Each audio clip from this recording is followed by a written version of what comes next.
Alright everybody, welcome back to the channel. As we said, we're doing the front brakes as well. So here's the front. Take the tire off, 22 millimeter. I used a pry bar to pop off the plastic front cover. It's usually little notches, just stick a little screwdriver or pry bar and then pop it off. Get the lug nuts off. And then I usually turn the wheel all the way, depending on which side you're working on. Turn it so it's easier to get to your caliper. In this case, I'm working on the passenger right side. So I turned it hard left, and then jacked it up. I just have it sitting right there. These are 24 millimeter for the caliper, main caliper bolts. They are very tight. I use a long pry bar. They're probably, I don't know, they're probably 200 foot-pounds on it. They're tight.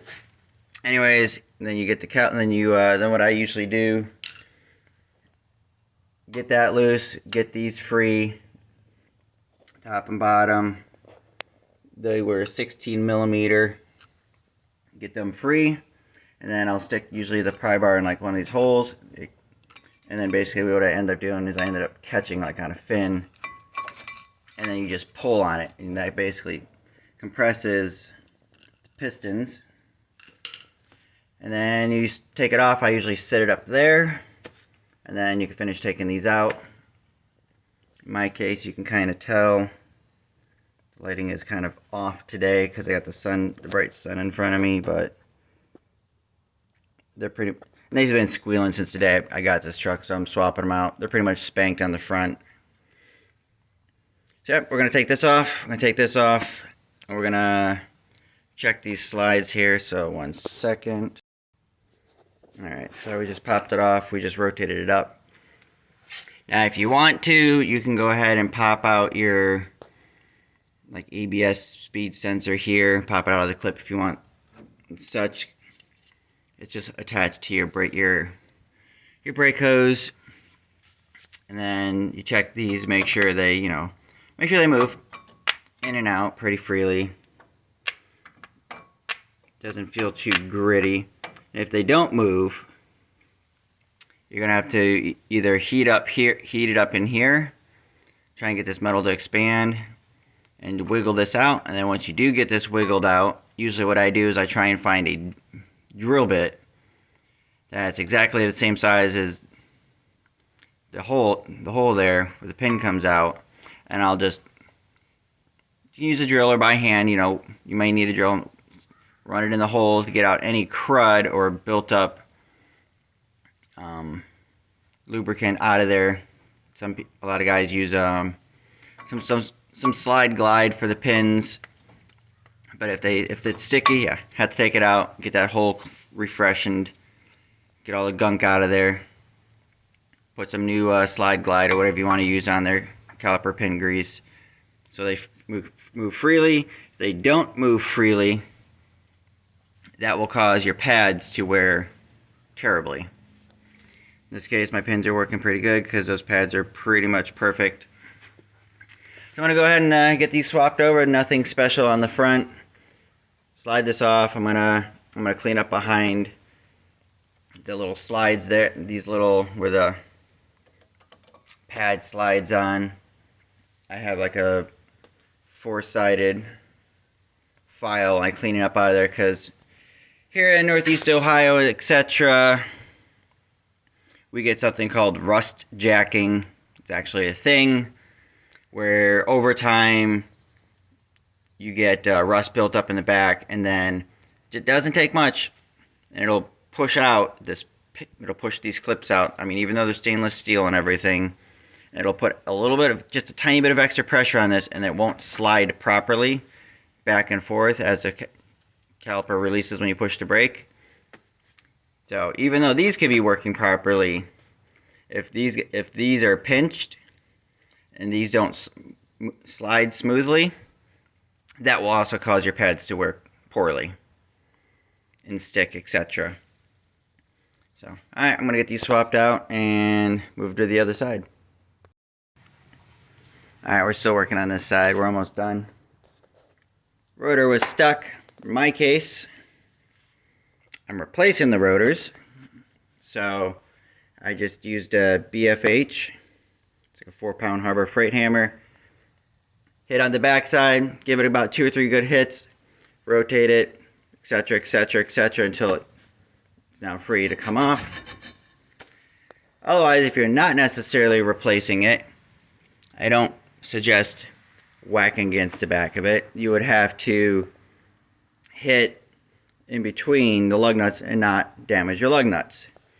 Or if you have an air hammer with like a flat-faced bit, you could rattle it, you know, cross it back and forth. You can rattle it on the face, and that usually will get it free. In this case, I am replacing them, and obviously you can't feel what I'm feeling, but there is you might be able to tell, there is a massive groove. One sec. There we go. Wiggled it off. I don't know if you can tell, but yeah, you can kind of see the shiny. There is a serious groove going all the way around this rotor. You can see where I basically hit it with the hammer. I knocked off part of the groove. Man, you couldn't even turn this. The groove is pretty good in there.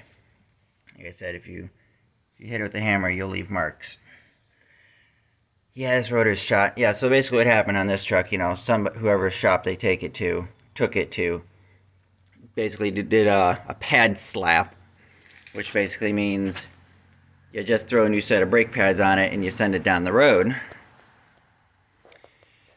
Which, you know, you do that enough times, your rotor gets thin, and then you get these grooves in it, and it does nobody any favors. Everything else looks pretty good overall. Probably blow some of the dirt and dust off. Sounds like a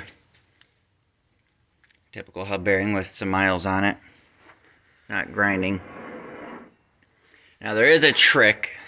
I haven't done it because in my case it's not gonna happen for me anyway. Is you take out your wheel speed sensor here. I already know if I try and take this bolt out, bolt will come out, but I go to try and take out the sensor. 9 out of 10 times that sensor is probably gonna break, depending on how long it's been in here. And my guess is it's original, so it's been in here for 170,000 miles basically. Otherwise, what you can do is get this out, wiggle this out, and you can use like a needle style grease fitting in your grease gun, and you can pump grease in here. Pump, I don't know, you know, 3 or 4 squirts, you know, move it, etc. Pump more grease, move it, etc., etc. And you can unofficially grease your hub bearing, because the grease that's in there is however much the manufacturer decided you should get, which usually is not enough. Depending on the manufacturer and the quality of your wheel bearing, you could get maybe 5 to 10,000 out of it. You might get 100,000 miles out of it. And then there are kits. I forget the name. There's a couple companies that do it, but you can convert the front end over to like a Ford style front end and have a lockout hub on the end, and have a free spin front end, so when you're driving, your U-joints don't have to spin. It's pretty much the only thing spinning is the bearing. The rest of your drive line, your axles, your pin, your differential, your front drive shaft, all that will no longer be spinning, versus in this case, everything spins when you're going down the highway. Despite even having what's known as the central axle disconnect, which kind of gives you that disconnect a little bit, but it all still spins. So there's one advantage Ford has over Dodge and Chevy, is they can lock and unlock their hubs, and the only thing spinning is the wheel bearing and nothing else. Alright, I'm going to stick the new rotor on. I'm going to probably clean up the face of this really quick with a whiz wheel or something, and then I usually use something like PB surface shield or fluid film, something like that, and I'll spray the face of the hub and such like that. And basically what happens is the next time I have to take the wheel off slash the rotor, it just comes off. I don't have to wail on it with a hammer to get it to come off. I've been doing that for years, and every vehicle I've worked on and reworked on after the fact that I've done it is everything just comes apart. Even being up here in the Rust Belt, everything just comes apart. Guy I follow online, Eric O, South Main Auto, he's a big advocate of using fluid film, and this is what he does every day. He's a master mechanic, and he has great results with it. So I always follow suit with what he's done. Okay, so here's where we're at.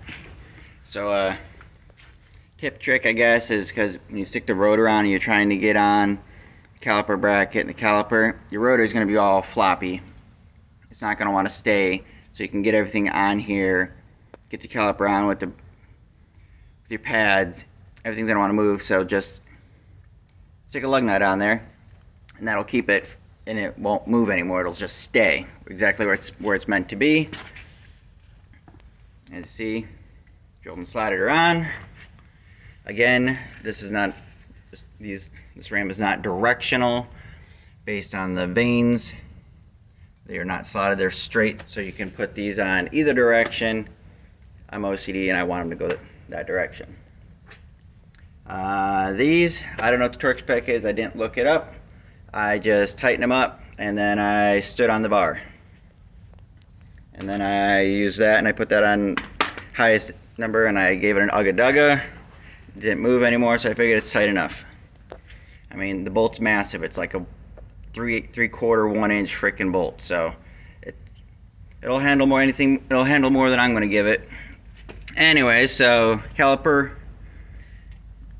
I guess a tip is put in the upper bolt, and then you have the ability then to swing this into position. The upper will hold it, and then you can swing this down, and then you can get this back one to line up. You don't have to worry about monkeying with it. Then everything, just give it a wiggle, get it lined up, thread it in. Again, that was a 16mm. You don't have to hold all the weight. Just another tip there, and I'm going to go ahead and finish up tightening up those. Don't know what the torque spec is, I just snug them up. And then throw the wheel on and rotate the wheel to the other side. Repeat the exact same process over there. I probably won't record that side since it is exactly the same as this side. Nothing new over there. So, yeah, thanks for tuning in for this.